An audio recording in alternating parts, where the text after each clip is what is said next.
자, 멀티클래스 클래시피케이션입니다. 다중 클래스를 분류하는 이 문제는요, 0과 1이 아닌 그 2개 이상의 그러한 그 가능한 출력 리뷰를 가질 수 있는 분류 문제를 우리가 다룰 때 쓰는 말입니다. 이 내용이 무엇인지 한번 같이 살펴보도록 하겠습니다. 자, 지금까지 우리가 살펴본 그 예는요, 그 손글씨 그 숫자 예는 0과 1만 우리가 가지고서 그게 0인지 1인지라는 그 식별하는 그런 구별만 하려고 했습니다. 하지만 봉투에 써 있는 우편번호, 집코드 같은 것들은 실제로 뭐 이렇게 두 가지 숫자만 있는 게 아니죠. 2, 3, 4, 5, 6, 7, 8, 9, 10 이렇게 10가지의 디지트로 보통 되어 있습니다. 그래서 이와 같은 것을 말하자면 우리가 7이라는 이미지가 들어오면은 7이라는 숫자로 인식할 수 있는 그러한 분류 문제를 만들어야 되는 겁니다. 자, 그리고 사실은 아마 이전에 여러 가지 예 중에서 환자가 뭐 3가지 또는 5가지 질병 중에 하나인 거를 인식하는 문제라든지 또는 그 공장에서 말하자면 부품 제조 그 과정에서 생기는 결함들을 시각적으로 검사하는 게 있었죠. 그러니까 예를 들어서 제약회사에서 제조한 알약 사진을 보고 긁힘 현상이라든지 뭐 변색 현상이라든지 아니면 칩에 결함이 있는지를 알아내려는 노력을 할 때 그때 사용하려면은 다중 클래스 말하자면 분류 문제를 우리가 해야 됩니다. 그래서 이 멀티 클래스 클래시피케이션을 그 문제를 풀어야 되는 경우가 꽤 많은데요.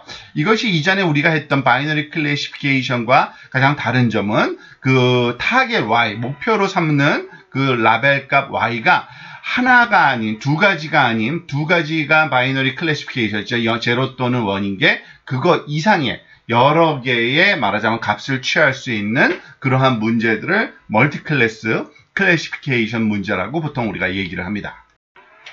자, 이전에 우리가 했던 내용을 다시 한번 또 점검을 해보면요. 바이너리 클래시피케이션, 그 이진 분류의 경우에는 이와 같이 데이터가 X1과 X2라는 두 가지 특징으로 그 말하자면 데이터가 주어져 있을 때 두 개의 그룹이 있어서 클래스 1과 클래스 2. 근데 우리가 추정하는 그러한 로지스틱 회귀에서 말하자면 결과로 얻어내는 값은 probability of y equal 1 given x, 즉 주어진 어떤 데이터 값이 들어왔을 때 걔가 1번 클래스 1 확률 값을 계산하는 방법으로 그것을 풀었던 것을 기억하실 겁니다.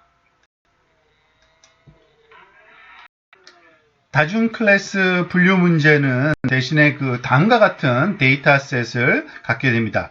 4개의 클래스가 있는 경우를 한번 상상해 보면요. 예를 들어서 파란색 동그라미라는 클래스 1, 그리고 요 빨간색 X로 표시되는 클래스 2, 그리고 삼각형 클래스 3, 4, 그리고 사각형 클래스 4, 뭐 이런 식으로 생각할 수 있겠죠.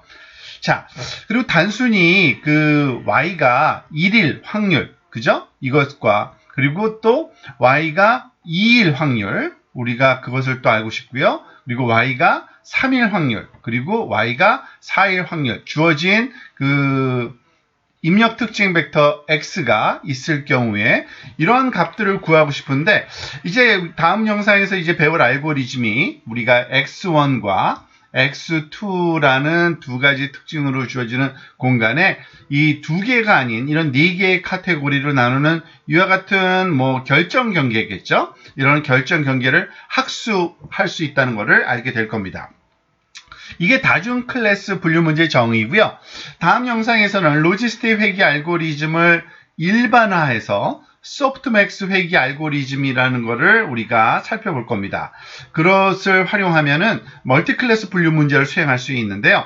그런 다음에 이제 소프트맥스 회귀를 활용해서 이걸 신경망에 적용해서 다중 클래스 분류 문제를 수행하는 그 신경망을 훈련하는 것까지도 살펴보도록 하겠습니다.